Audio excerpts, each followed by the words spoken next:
सुन्नु न अनि साँच्चै भूत प्रेत हुन्छन् हुँदैनन् कसले भन मैले देखेको छैन जबसम्म मेरो आँखाले म देख्दिन नि तबसम्म पत्याउँदिन हुँदैनन् तर चुडेल चाहिँ हुन्छ नै फेरि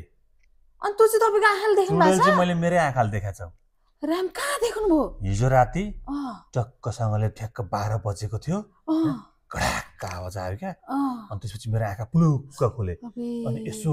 च्यारे हेरेको त सुई सुई सुई सुई सुई सुई चुडेल गर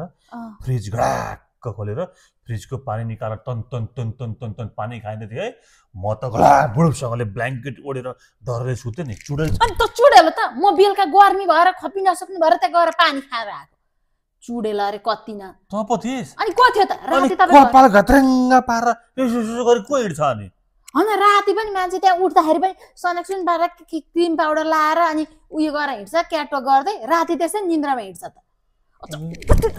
चुडेल अरे थाहा जानु नबोल्नु मसँग तपाईँ चुडेल अनि साँच्चै सुन त तै नै होस् नि कन्फर्म त गर्नु पर्यो नि तपाईँले भन्न के खोजेको ए भनेपछि चुडेल हैन तै होस् अनि को हो त भन्न के खोजेको तपाईले त्यसो भए घरकै चुडेल रहनु भने घरकै चुडेल र बनकै चुडेल अझै पनि चुडेल अझै पनि चुडेल तोर खुट्टा हाल त यो चुडेलको जानु त अझै पनि मलाई डाउट छ लो डाउट क्लियर गर्नु एकचोटी सोच तँले निन्द्रामा तपाईले हुँदैन त्यसो भए हुँदा रहन्छन् भयो मेरो ब्यागको पैसा कसले लग्यो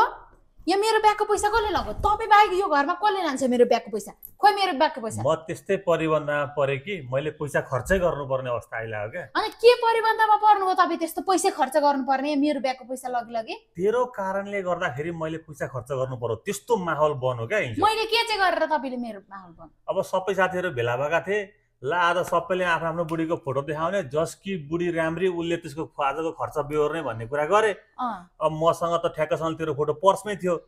ल्या ब्ल्याङ फोटो देखाइदिएको त केटाहरू त फोटो हेरेर ढक वाउ कस्तो राम्री बुढी त यार तेरो त भने अनि मैले पनि अब के गर्नु त अनि अब खुवाइदिनै पर्यो कुन फोटो देखाउनु भयो त नि त्यही छ नि पहेँलो साइरलाको पोखराको फोटो तँ देखाइदियो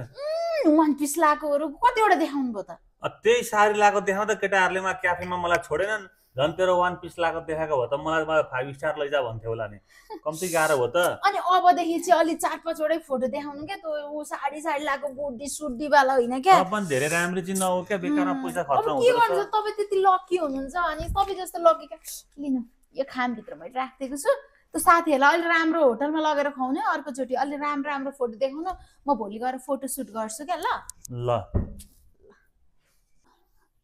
ओहो महारानीको आज टाढेको सवारी होला फेरि पैसा माग्ने होला गाह्रो छ के पो गर्नु अब के आइडिया लगाउँ त मैले सुन्नु न यहाँ सुन्न पहिले भन्नु त छोरी मान्छेहरू भनेका लक्ष्मी हुन् नि त पनि लक्ष्मी होस् नि तँलाई भित्राउने बेलामा घरमा त सबैले लक्ष्मी भित्राको भनेर क्या खुसियाली मनाएको थिए क्या अन्त के भन्न आँट्दैछ अरे सुन्नु बजार जान आँटेको 2000 रुपैयाँ दिनु लक्ष्मी भएर पैसा माग्छेस् त कति खालको लक्ष्मी यार लक्ष्मीले त दिन्छन् पो त काहीँ माग्छन् लक्ष्मीको बिहात नगर है अनि अहिले यो पैसा चाहियो नि त बजार लक्ष्मीले भनेको दिने हो क्या लक्ष्मीले माग्ने है नि त हैन तँलाई त घरमा भित्राउँदाखेरि लक्ष्मी भित्राको अर्थ के हो तँलाई सम्पत्ति पैसा सबै घरभित्र त सँगसँगै भनेर भित्राको हो क्या यसरी बाहिर लाने खालकी त कति खालको लक्ष्मी यार म त भित्राउने लक्ष्मी भनेको त यो त बाहिर लाने लक्ष्मी म लक्ष्मी सब्जी के हैन मलाई पैसा चाहियो फुर्कले आत्मामा सबैको भगवान हुन्छन् त्यसो भन्नु हुँदैन त लक्ष्मी होस् कुरा यहाँ धेरै पैसा बोकेर लिएर गएको जस्तोले बाटोमा त्यहाँ लगेर त बाटोमा भक्त भेटेर भरे फेरि दिस भने त लक्ष्मी होस् नि त नि बाटोस् झाडु ल्याउने ल बाटोस् न ल जा बस तिमीहरू भनेको भित्राउने हो क्या लक्ष्मीले बाहिर लाने हो कहीँ भित्राउनु पर्छ लक्ष्मीले भित्राउनु लक्ष्मी बाहिर लाने होइन कुरा गर्छेस्